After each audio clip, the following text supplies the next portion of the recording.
할렐루야. 네. 우리 옆에 분들과 잠시 인사 나누겠습니다. 하나님 당신을 사랑하십니다.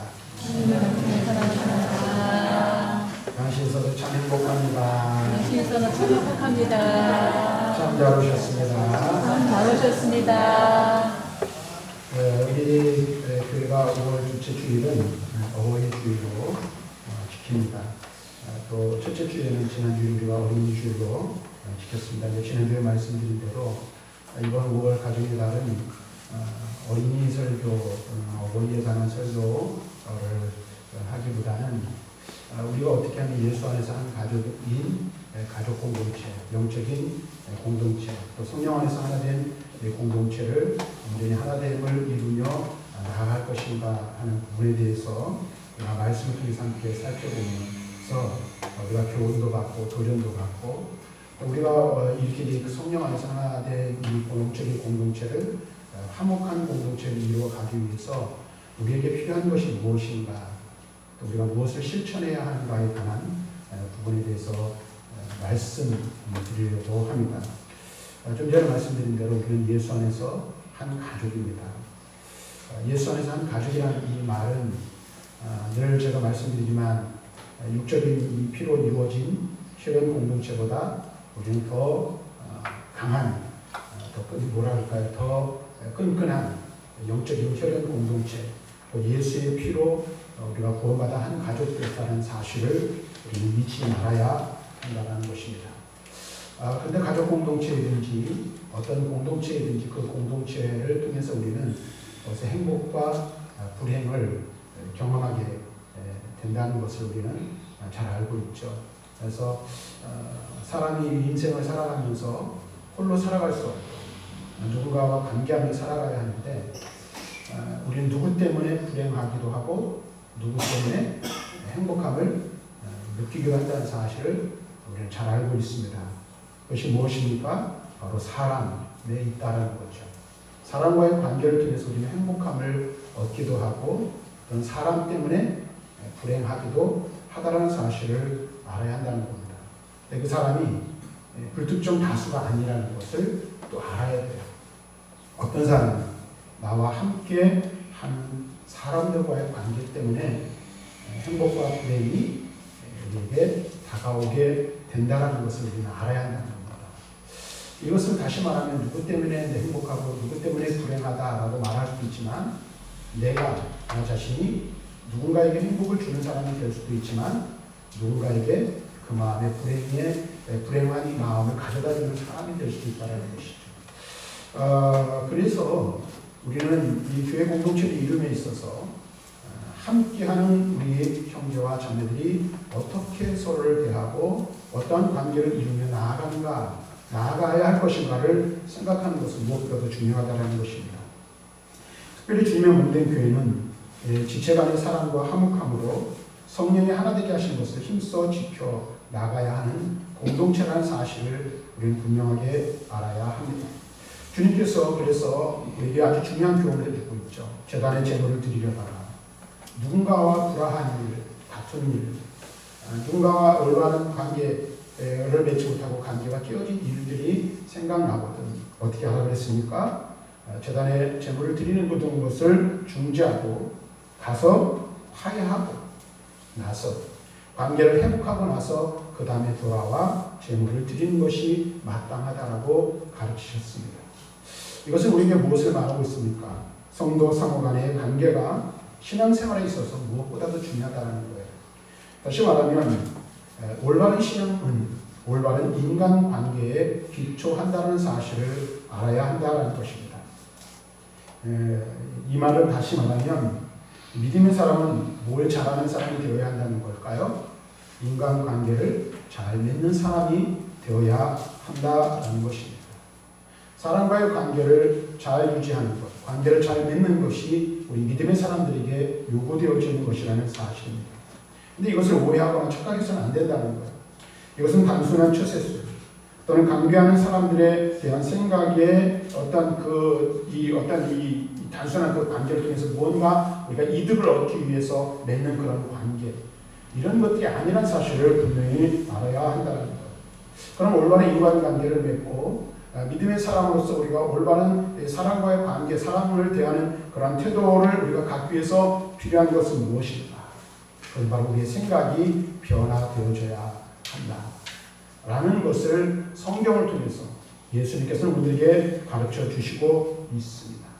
그러니까 주님께서는 오늘 우리가 읽은 말씀 48절만 읽었지만 56절까지의 이야기에서 세 가지 이야기가 나오는데 그 세 가지 모든 이야기들을 예수님께서 말씀해 주시고 교훈해 주시는 말씀의 내용들을 보면 우리의 생각이 변화되어지지 않으면 올바른 인간관계를 맺을 수 없고 올바른 인간관계를 맺지 못하는 사람은 아무리 그 사람이 자기의 믿음을 자랑하고 자기의 의를 자랑한다 할지라도 하나님 앞에서 그것이 온전할 수 없다는 사실을 우리는 이 말씀을 통해서 깨닫게 된다는 사실.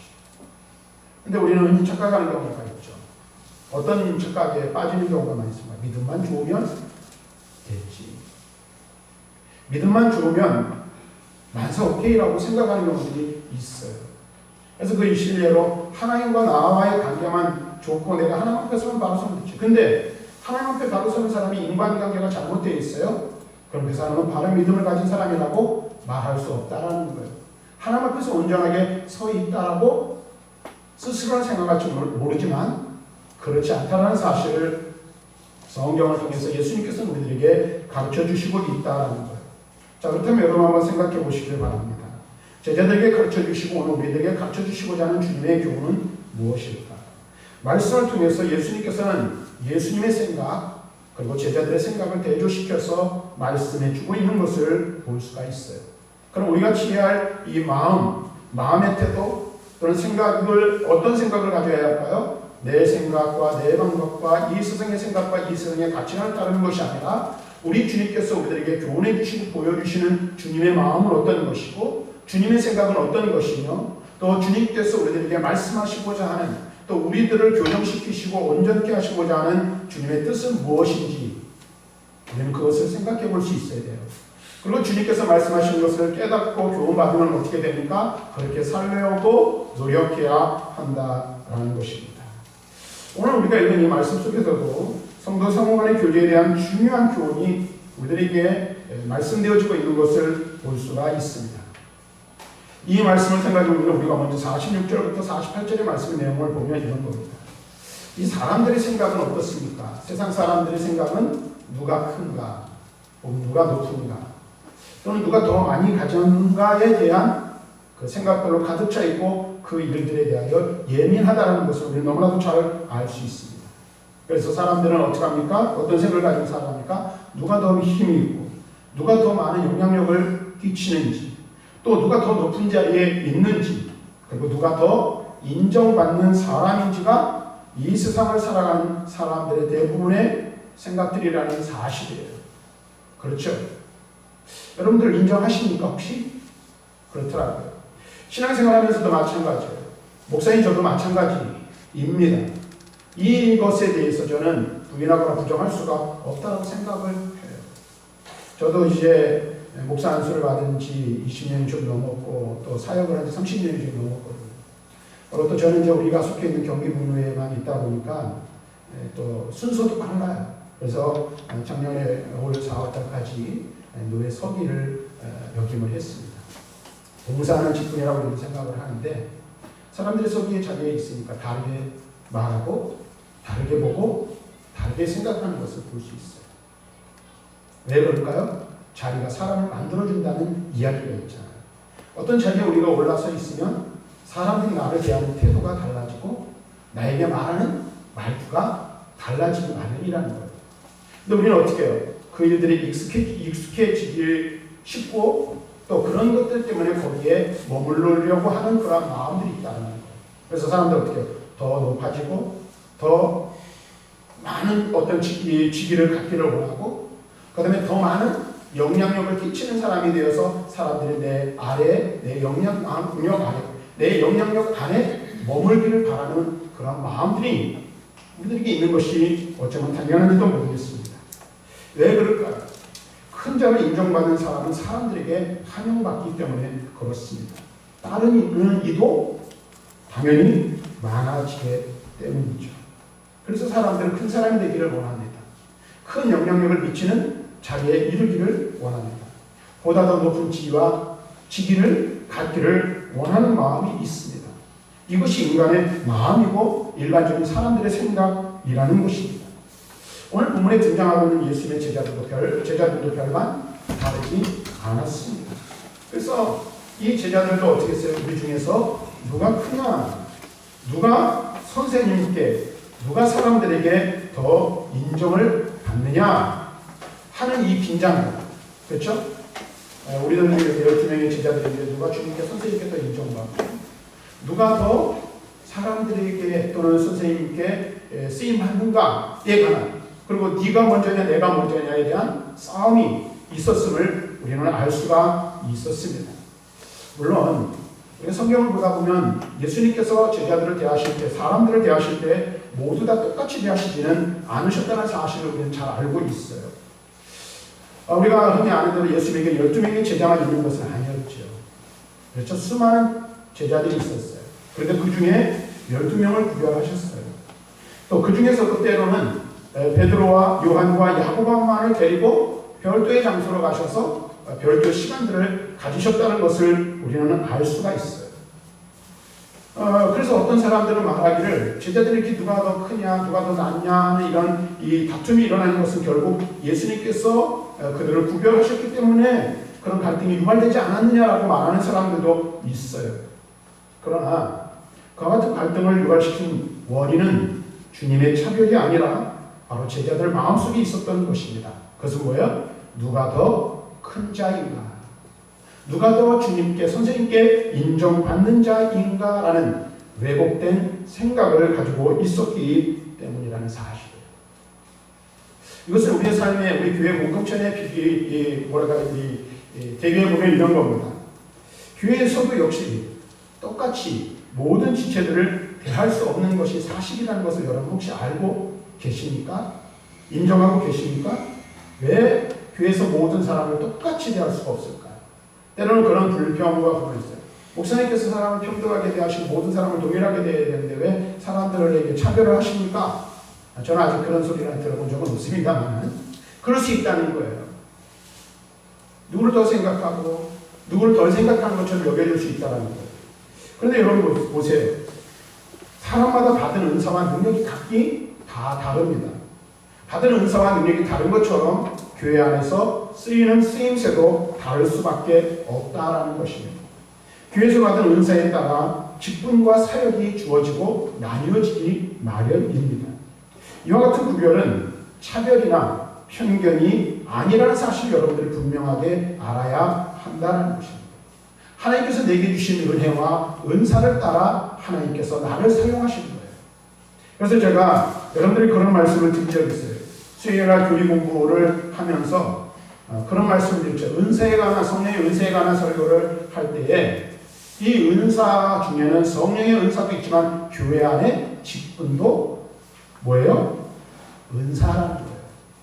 근데 사람들이 차별을 받는다고 생각하는 건 뭐냐면 하나님이 주신 직분을 무엇으로 생각하는 거예요? 계급으로 여기기 때문에 그렇다. 목사의 직함도 장로의 직분도 우리 권사님이나 안수집사님들의 직분도 여러분들의 서리집사님 모든 직분도 성가대나 교사 이 모든 직분 이것도 다 무엇을 따라 여러분들 하나님께서 쓰시는 거예요? 하나님 주신 은사를 따라 사용하신다는 사실을 분명히 깨달아야 한다는 거예요. 그리고 하나님이 주시는 은사에는 높음이나 낮음의 구분이 있을 수 없다라는 거예요. 오늘 우리가 이 사실을 분명히 알아야 돼요. 하나님께서 은혜로 주신 것이고 사명으로 주신 것이기 우리는 기쁨과 감사함으로 그것을 감당해야 할 사명이 우리들에게 있다라는 사실입니다. 그런데 우리는 어떻습니까? 그러지 못할 때가 더 많잖아요. 그래서 직분을 받고 안 받고가 어떤 이 자기의 무언가를 막 쌓아 올리는 것처럼 생각을 하고 착각을 하는 경우들이 있어요. 그런데 그것 때문에 다툼이 일어나고 분쟁과 분열이 일어나기도 하고 또 어떤 경우에는 인간적인 욕심을 내어서 하나님 주신 은사가 다름에도 불구하고 자기가 있어야 할 자리가 아님에도 불구하고 거기에 욕심을 내서 문제가 일어나는 경우들도 있음을 우리는 인정할 수 있어야 한다라는 것입니다. 그래서 교회 안에서는 엄밀하게 이야기하면 모든 사람을 동일하게 대할 수가 없는 거예요. 아니 이게 더 정확한 말로는 동일하게 사용되지 않는다는 것이 더 정확한 표현일지 모르겠습니다. 왜요? 하나님이 우리 각 사람에게 주신 은사를 따라 사용되어지기 때문에 그렇다라는 것입니다. 그렇다면 오늘 우리에게 필요한 우리 교회가 화목한 믿음의 공동체를 이루고 그것을 유지하기 위해서 우리에게 정말로 필요한 것은 무엇일까? 주님이 바로 이 일들에 대해서 우리들에 대해서 어떤 사람들에 대해서 어떤 생각을 가지고 계신가? 주님의 생각이 무엇보다도 중요하다는 사실. 그래서 오늘 우리 함께 읽은 본문의 말씀 속에서 우리의 시선을 주님께 주목할 수 있기를 바랍니다. 우리의 생각이 주님이 가지고 계신 그 생각으로 변화될 수 있어야 할 줄로 믿습니다. 아멘?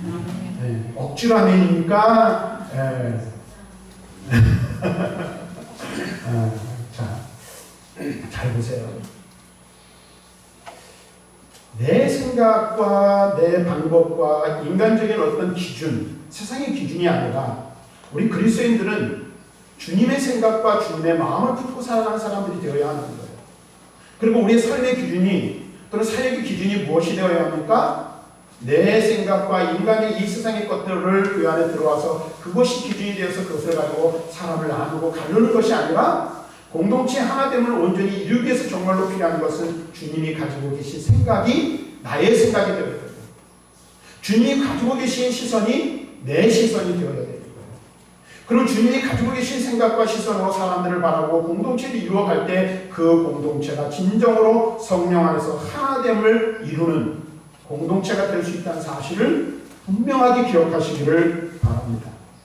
자, 그렇다면 오늘 본문의 말씀을 통해서 주님께서 첫 번째로 우리에게 주시는 말씀이 무엇인지를 들어볼 수 있기를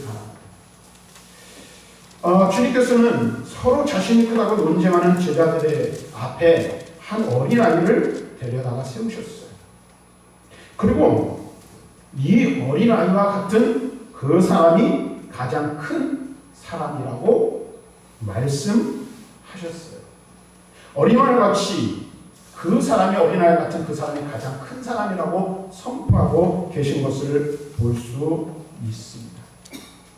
물론 예수님 후일의 제자들이 교회의 사도로서 갖게 될 어떤 권위나 직분을 무시하는 것은 결코 아닙니다. 그렇다면 오늘 이 말씀 통해서 주님이 우리에게 가르쳐 주시고자 하는 것은 무엇인지 우리는 그것을 분명히 알 수 있기를 원합니다. 앞에서 잠시 말씀드렸지만 교회의 리더는 또 교회 일꾼은 교회 리더로 지도자로 세워질 자들에 대한 바라보는 관점의 변화 혹은 생각의 변화가 분명하게 있어야 하는 사실 이 말씀을 통해서 보게 되는 거예요. 48절에 뭐라고 합니까? 너희 모든 사람 중에 가장 작은 그가 큰 자. 여러분 보세요. 작은 자, 낮아지는 사람, 세상에 정말 큰 사람이 될 수 있을까요? 여러분 생각은 어떻습니까? 세상은 그렇지 않아요. 그렇죠? 다시 말하면 예수님께서 지금 이 제자들에게 제시해주고 있는 조건이나 기준은 세상의 기준과 조건과 완전히 반대되는 개념이라는 것입니다. 그런데 주님께서 지금 말씀하시는 건 이거예요.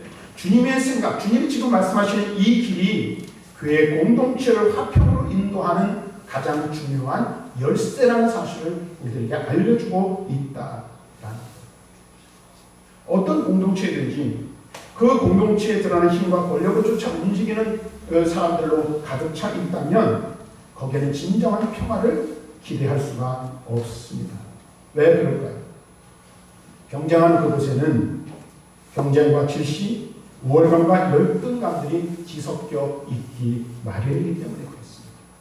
그래서 그런 곳에서는 반드시 무엇이 일어나야 분열과 다툼이 일어나기 마련이라는 거예요. 왜? 서로 경쟁해야 되기 때문에. 높은 자리에 올라가면 가려면 어떻게 해요? 다른 사람들의 희생과 헌신이 뒷받침되지 않으면 올라갈 수 없기 때문에 그렇습니다. 그래서 세상이 어떻게 해요? 실력을 가지고 능력을 가지고 다른 사람보다 앞질러 가야 하고 다른 사람을 발돋움해서 밟고 일어서야만 높은 자리에 올라갈 수 있기 때문에 그렇습니다. 근데 이와 같은 마음, 생각을 교정하는 것은 오직 한 가지로만 가능하다는 사실을 우리는 알아야 합니다. 그게 무엇입니까? 바로 예수님의 마음을 갖는 것이라고 성경은 이야기합니다. 그래서 사도 바울은 빌립보서 2장 5절부터 11절 말씀을 우리가 잘 알고 있는 말씀을 말씀해 주고 있죠. 너희 안에 이 마음을 품라. 곧 그리스도 예수의 마음. 그는 근본 하나님의 본체시나 하나님과 동등됨을 취할 것으로 여기지 아니하시고 오히려 자기를 비워 종의 형체를 가지사 사람들과 같이 되셨고 사람의 모양으로 나타나사 자기를 낮추시고 죽기까지 복종하셨으니 곧 십자가에 죽으시고 이러므로 하나님이 그를 지극히 높여 모든 이름 위에 뛰어난 이름을 주사 하늘에 있는 자들과 땅에 있는 자들과 땅 아래 있는 자들로 모든 무릎을 예수의 이름에 꿇게 하시고 모든 입으로 예수 그리스도를 주라 신하여 하나님 아버지께 영광을 돌리게 하셨습니다. 바울도 우리에게 말하고 있어요. 우리가 품어야 할 마음, 우리가 가져야 할 생각은 무엇입니까? 주님의 마음이요 주님의 생각이라는 것. 근데 주님의 마음과 주님의 생각이 무엇입니까? 높아지려는 것, 자기를 높은 지위로 올리려는 것, 더 많이 가지려는 것, 더 많은 것을 누리려는 것이 아니라고 분명하게 말씀해 주고 있습니다. 예수님께서 다른 복음서에서 말씀하셨죠. 인자가 온 것은 섬김을 받기 위함이 아니라 도리어 섬기려 하고 자기 목숨을 많은 사람들의 대속물로 주기 위해서 오셨다라고 분명하게 오신 목적을 말씀해 주셨습니다. 주님이 이 세상에 오신 이유가 무엇이며 이 세상을 사시면서 긴 인생은 아니었지만 삶을 사시면서 우리들에게 보여주신 모범, 삶의 모범이 무엇이었습니까? 섬기는 자가 되는 것, 섬김을 받는 자가 되는 것이 아니라 섬기는 자가 되고 높아지는 자가 아니라 낮아져 자신을 희생하여 겸손함으로 살아가는 자가 되는 것이라고 우리에게 가르쳐 주시고 있습니다. 그리스도인으로 살아간다는 것, 그리스도 예수로 말미암아 부족함을 이루어 한 공동체를 이루고 예수 안에서 한 혈연 가족이 된 우리들이 지혜해야 할 것은 서로 경쟁하고 또 더 높은 자리 더 많은 것을 가지고 해서 다투는 것이 아니라 싸우는 것이 아니라 자기 주장을 내세우고 자기 생각을 관철시키는 것이 아니라 자기를 죽이며 자기를 낮추는 것이고 겸손하게 모든 것들을 통해서 상대를 섬기는 것이라고 성경은 우리에게 말씀해 주고 있는 것입니다. 그것이 바로 주님의 생각이요 주님의 마음이라고 우리들에게 말씀해 주고 있습니다. 사랑하는 성도 여러분, 지금까지 세상이 주었던 생각을 내려놓을 수 있기를 바랍니다. 여러분의 마음과 여러분의 생각을 주님의 마음과 주님의 생각으로 변화시킬 수 있기를 바랍니다. 서로 큰 것을 자랑하지 말고 서로 큰 사람이 되려고 애쓰기도 말고 스스로 연약함의 자리에 서신 주님의 뒤를 따라 자기를 낮추는 겸손의 자리로 나아갈 수 있기를 바랍니다. 너희 모든 사람 중 가장 작은 그가 큰 자입니다. 자신을 낮추고 십자가에 죽으시기까지 겸손함으로 섬기신 주님을 본받아 그의 공동체 안에서 스스로 낮아지는 작은 자들이 될 수 있기를 주님의 이름으로 간절히 축원합니다. 오늘 말씀을 통해서 주님이 주시는 주님의 가르침이 우리의 마음에 새겨지고 우리 한 사람 한 사람이 겸손함으로 스스로 낮은 자가 되어서 성도를 섬기고 공동체를 섬기며 살아갈 때에 그 사람이 그 공동체 안에서 화평을 이룰 사람이 될 것이고 그와 같은 사람이 많아지면 많아질수록 그 공동체는 화평한 공동체가 될 수 있는 줄로 믿습니다. 따라기 저와 여러분이 그리고 우리 모두가 화평을 이루는 겸손의 사람이 되기를 주님의 이름으로 간절히 축원합니다. 그리고 우리 교회가 그렇게 되기를 주님의 이름으로 간절히 소원하고 바랍니다.